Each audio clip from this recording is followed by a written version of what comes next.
अस्सलामुअलैकुम, my name is Mustafa Mudassir. जो आज हम टॉपिक डिस्कस करने जा रहे हैं वो है मूवमेंट्स इन बॉडी पार्ट्स। अगर हम फर्स्ट टू मूवमेंट्स की बात करें जो है कि है फ्लेक्शन एंड एक्सटेंशन। फ्लेक्शन में जो है जॉइंट एंगल डिक्रीज होता है और एक्सटेंशन में जो है वो जॉइंट एंगल इंक्रीज होता है।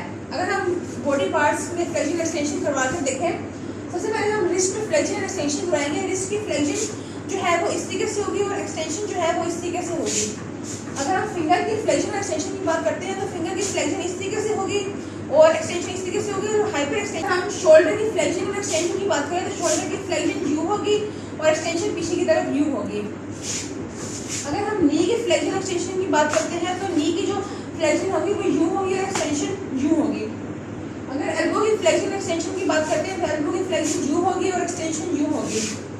अगर हिप की फ्लेक्शन एक्सटेंशन की बात करें तो हिप की जो फ्लेक्शन होगी वो यू होगी और जो एक्सटेंशन होगी वो यू होगी। Middle rotation and lateral rotation.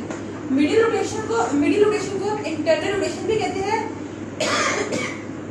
और लेटरल रोटेशन को हम एक्सटर्नल रोटेशन भी कहते हैं। अगर हम शोल्डर की मिडियल और लेटरल रोटेशन की बात करें यानी कि मिडियल और लेटरल रोटेशन की बात करें यानी कि एक्सटर्नल और इंटरनल रोटेशन की, तो शोल्डर की ये होती है एक्सटर्नल रोटेशन और ये होती है internal rotation. Full internal rotation full 90 के एंगल पर नहीं आएगी, ऑलमोस्ट 70 के एंगल पे आएगी और एक्सटर्नल रोटेशन फुल 90 के एंगल पर।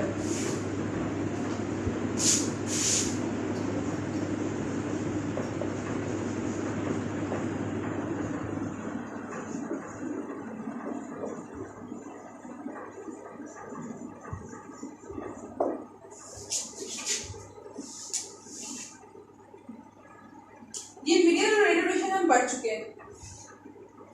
अगर हम नी की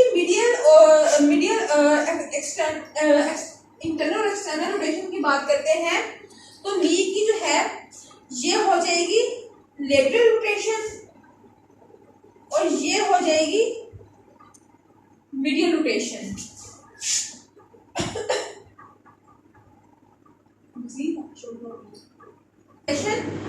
मूवमेंट है तो एलिवेशन और डिप्रेशन में हम मैंडिबल की एग्जांपल लेते हैं। तो एलिवेशन में जो है वो हमारे मैंडिबल जो ये है इसकी अपवर्ड मूवमेंट होगी और डिप्रेशन में हमारे मैंडिबल की जो है वो डाउनवर्ड मूवमेंट होगी। अब एलिवेशन में हम अगर हमारा वो यू है तो ये हमारे मैंडिबल की जो है वो अपवर्ड मूवमेंट है यू। अगर हम अपना माउथ जो है वो ओपन करते हैं तो हमारे मैंडिबल की जो है वो डाउनवर्ड मूवमेंट होगी जो कि डिप्रेशन होगा। Okay, middle rotation, lateral rotation, lateral rotation, external rotation ये हमने ऊपर पढ़ लिया है।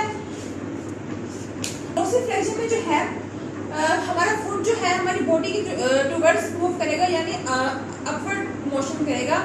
ये हमारी जो है ये हमारी एनाटॉमिकल पोजीशन है और ये जो है हमारी डोर्सल फ्लेक्शन पोजीशन है।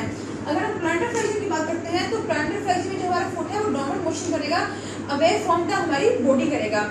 अगर ये हमारी डोर्सल फ्लेक्शन थी तो ये हमारी प्लांटर फ्लेक्शन होगी। अगर हम टेस्ट पोजीशन की बात करें जो कि प्रोनेशन एंड सुपिनेशन है, प्रोनेशन में अगर हम एग्जांपल लेते हैं अपने फोर आर्म की तो ये हमारी प्रोनेशन है और ये हमारी सुपिनेशन है। अगर हम 11th पोजीशन की बात करें जो कि इन्वर्जन एंड एवर्जन है, अगर हम 11th मूवमेंट की बात करते हैं जो कि इन्वर्जन एंड एवर्जन, अगर हम सोल ऑफ फुट की एग्जांपल लेते हैं तो इन्वर्जन में जो है वो sole of foot invert face करेगा, एवर्जन में सोल ऑफ फुट जो है वो आउटवर्ड फेस करेगा। अगर हम यूं खड़े होते हैं तो हमारा सोल ऑफ फुट जो है वो इनवर्ट फेस कर रहा है। अगर हम यूं खड़े होते हैं तो हमारा सोल ऑफ फुट जो है वो आउटवर्ड फेस कर रहा है तो वो एवर्जन हो गई। तो यूं अगर हम खड़े होंगे तो सोल ऑफ फुट इनवर्ट है तो ये इन्वर्जन है। आई होप सो आपको मेरा आज का अच्छा पसंद आया होगा। लाइक एंड सब्सक्राइब मेरे चैनल। खुदा हाफिज।